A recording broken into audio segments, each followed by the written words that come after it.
What does it mean to be emotionally free? Paul, what does it mean? Yeah, I don't know, Yeah, but kind of obscure, huh? but there's yeah, but we can explore it. We could explore it. Yeah, we So could I have a thought explore it. about it. Mm-hmm. What's your thought about it, Paul?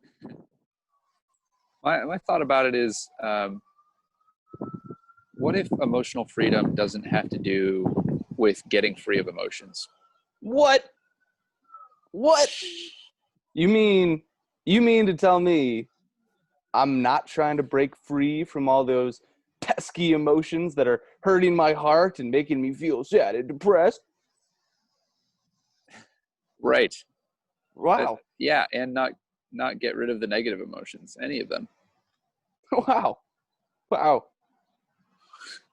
So, if I'm Yeah. not trying to break free of all my negative emotions, Paul, then what would I be trying to create?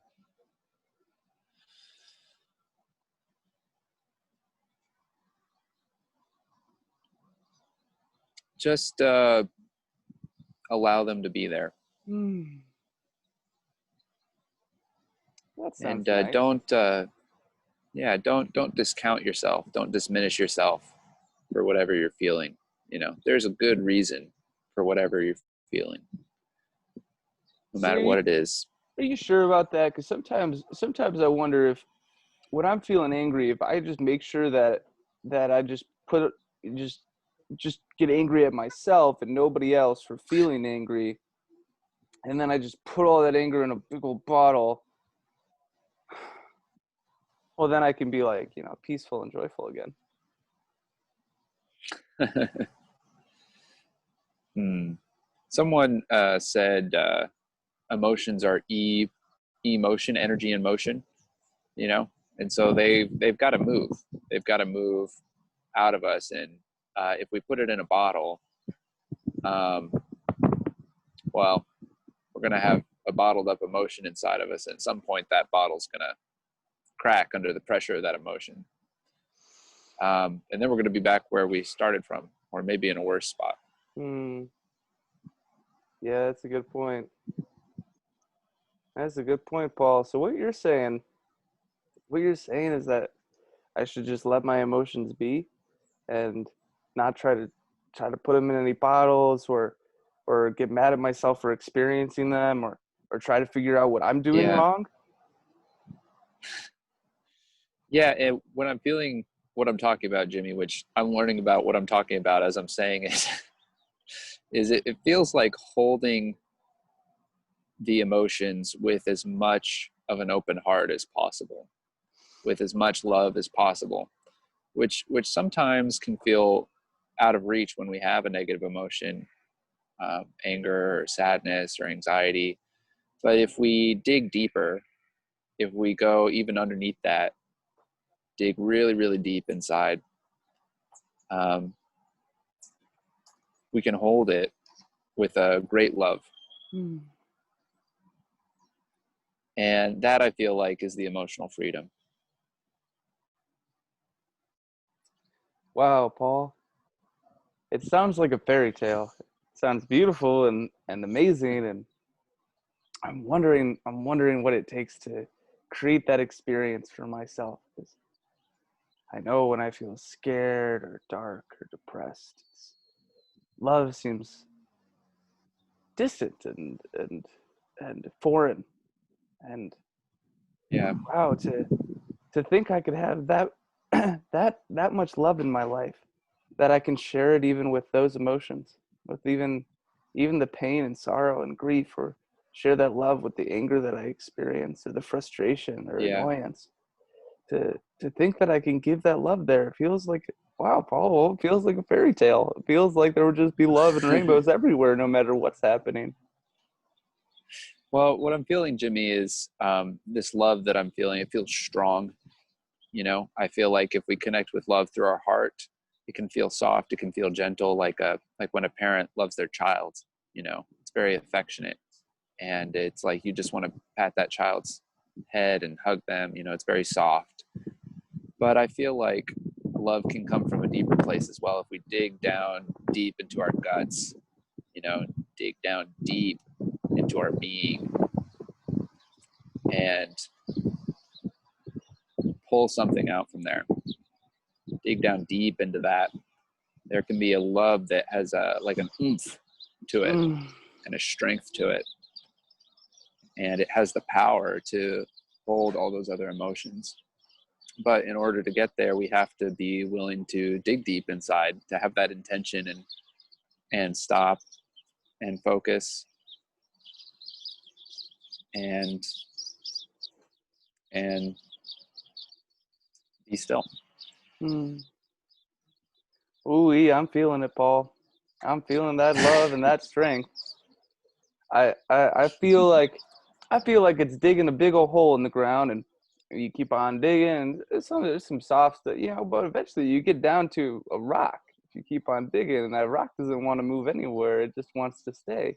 Yeah. And it sounds to me, Paul, like what you're saying is if we dig deep enough into our hearts and into our own beings and experiences, there's actually love that is so strong that it doesn't want to go anywhere, no matter what's happening in the experience, Yeah. whether it's horrific or terrifying or incredibly depressing. That rock is still so strong that love just stays there, and that love will Yeah. hold all of those emotions, and that love will nurture all those emotions. That's right, Jimmy. It's unshakable. Wow. Wow, Paul, this is some good news.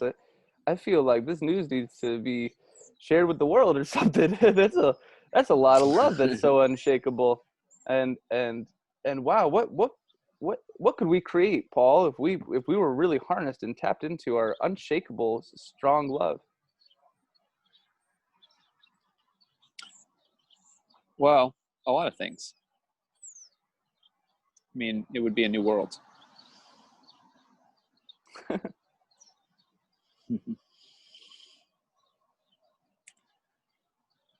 Yeah. Mm. How beautiful, Paul. How beautiful. Thank you for taking me on a journey.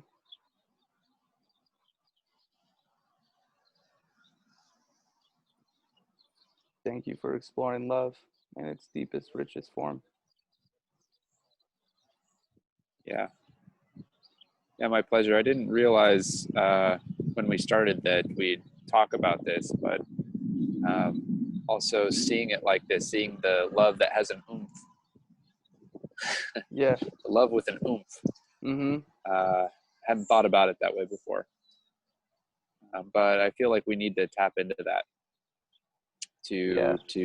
because some of those negative emotions have so much energy that it's we need something strong to hold space for them. Yeah. Something that's solid. Something that's, because the thing is that those emotions, and any emotions, can reach on all sides of intensity of spectrums, from your highest highs of joy and excitement to your lowest lows of depression, anger, and sadness.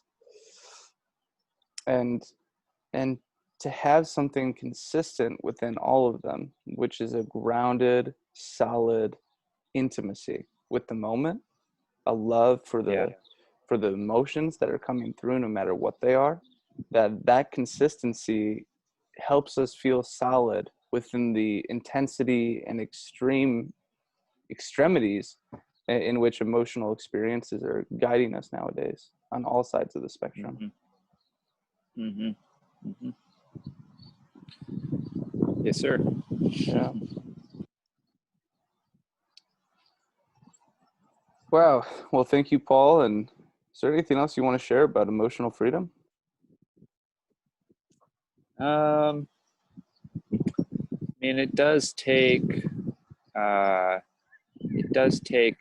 certain kind of effort not to struggle against the emotions that we already have and not to try and get rid of them, Mm-hmm. which would be like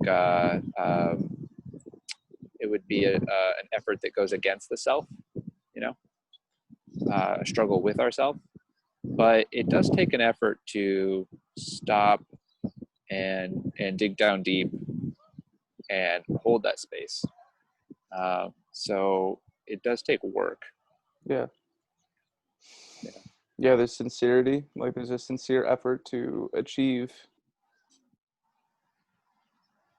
cracking into that part of ourselves, the part of ourself that is infinitely full of love for Yeah. everything, no matter what's happening.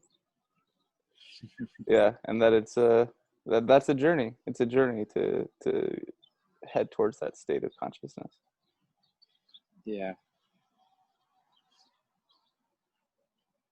How beautiful.